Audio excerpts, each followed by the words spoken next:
नमस्कार. तर आज आम्ही गेलो होतो आजऱ्यातले गणपतीचे दर्शन घ्यायला. जे काही मानाचे गणपती बसतात सार्वजनिक, त्या गणपतीचं दर्शन घ्यायला गेलो होतो.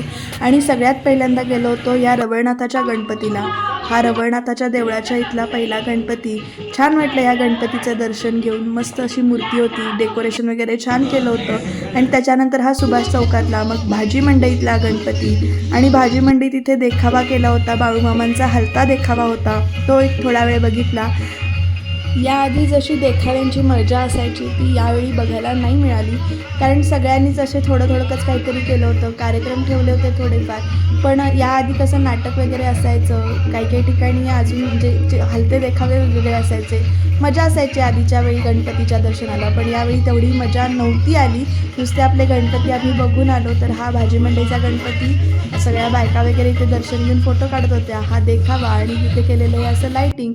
आणि मग त्याच्यानंतर आम्ही गेलो इथे शिवसेनेच्या गणपतीच्या दर्शनाला. अशी भव्य अशी मूर्ती आहे ही गणपती बाप्पांची.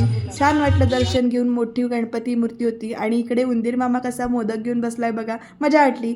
तर मी, रिया, अन्नू आणि वीरा अशा आम्ही चौघीजणी गेलो होतो गणपती बघायला.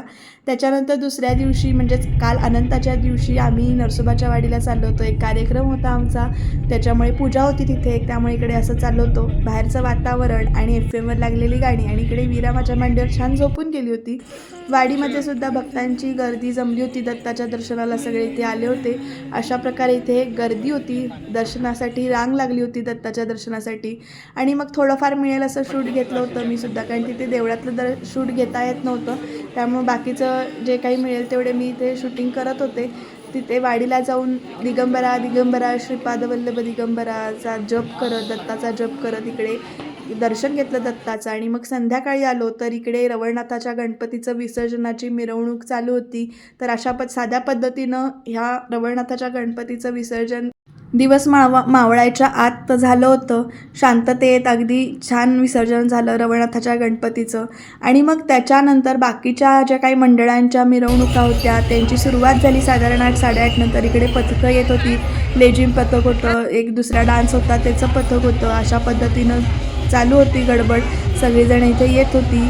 बँजो पार्टी होती, आलेल्या बँजो होता. आणि इकडे असं छान असे देखावे जे जे काही मिरवणूक चालू होती तेव्हा इथे मंडळांनी वेगवेगळ्या प्रकारचे इथे डान्स जे देखावे बोलवले होते.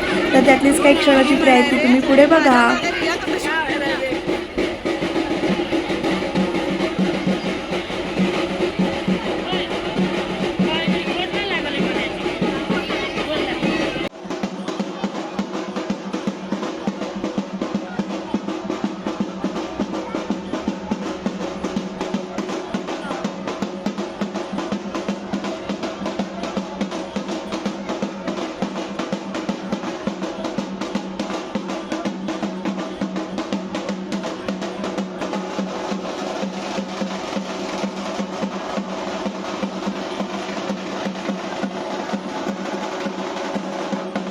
दुसऱ्या एका मंडळाने इथे लेझिम पथकाचं आयोजन केलं होतं. तर हे लेझिम बघून छान वाटलं. शाळेतले दिवस आठवले. शाळेत असताना लेझिम आमच्या हरदाळकर सरांनी आमच्याकडून करून घेतली होती, ते आठवलं. आणि क्षणभरासाठी इथे नाचावंसं वाटत होतं.